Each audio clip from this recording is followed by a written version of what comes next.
Il sera reconduit à la rentrée. Dans la vie de tous les jours, tu sens un changement en toi aussi? J'ai beaucoup plus confiance en moi qu'avant. Et tu es plus calme aussi? On peut dire ça.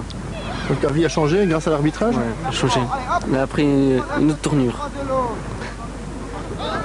Eux aussi veulent retrouver une place digne dans la société. Leur problème, c'est la dépendance à l'alcool. Et à l'occasion du premier forum des alcooliques anonymes à Bruxelles, une de nos équipes a eu l'autorisation exceptionnelle de filmer une réunion des AA. C'est un reportage signé Aurélie Didier et c'est une réunion avec un rituel très précis. Pendant des années, Gisèle a été alcoolique. Elle a arrêté, rechuté, arrêté, sans succès. Je ne savais pas comment faire pour arrêter. Donc j'ai eu les cures, j'ai eu l'aide de la famille, rien n'y faisait. Physiquement, je me rétablissais. Et puis avec l'aide de mon médecin traitant, j'ai abouti chez les alcooliques anonymes. Aujourd'hui, elle peut en parler. Ça ne l'empêche pas de retourner régulièrement aux réunions d'alcooliques anonymes. Ici, avant tout, lecture des 12 étapes. Première étape, nous avons admis que nous étions impuissants devant l'alcool, que nous avions perdu la maîtrise de nos vies. Daniel l'alcoolique. Et c'est tout un rituel qui se répète à chaque réunion. Le modérateur relève 3 points importants remarqués par les alcooliques anonymes. Petit A, que nous étions alcooliques et que nous avions perdu la maîtrise de nos vies. Petit B, que probablement aucune puissance humaine n'aurait pu nous débarrasser de notre alcoolisme.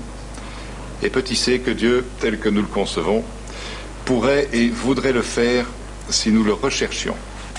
Le thème de la réunion, la gratitude, car ici plusieurs s'en sont déjà sortis, comme Gisèle, et ça a pris du temps.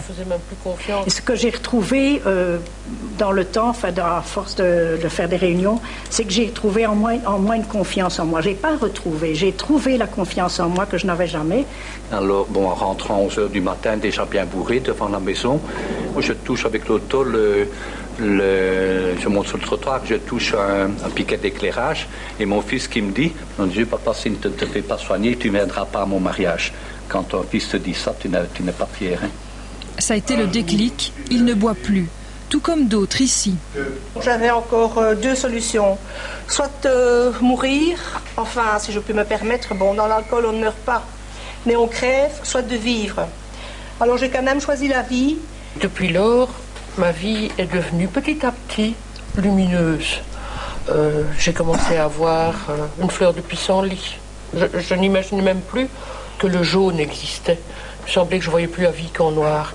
Donc ce merci pour moi, il est constant.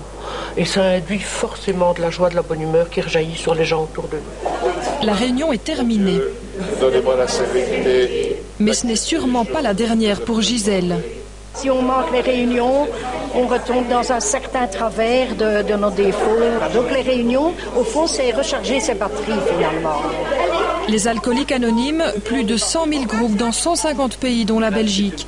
Et ici, une personne sur 10 souffrirait de problèmes liés à l'alcool. Pour suivre dans ce journal des juniors.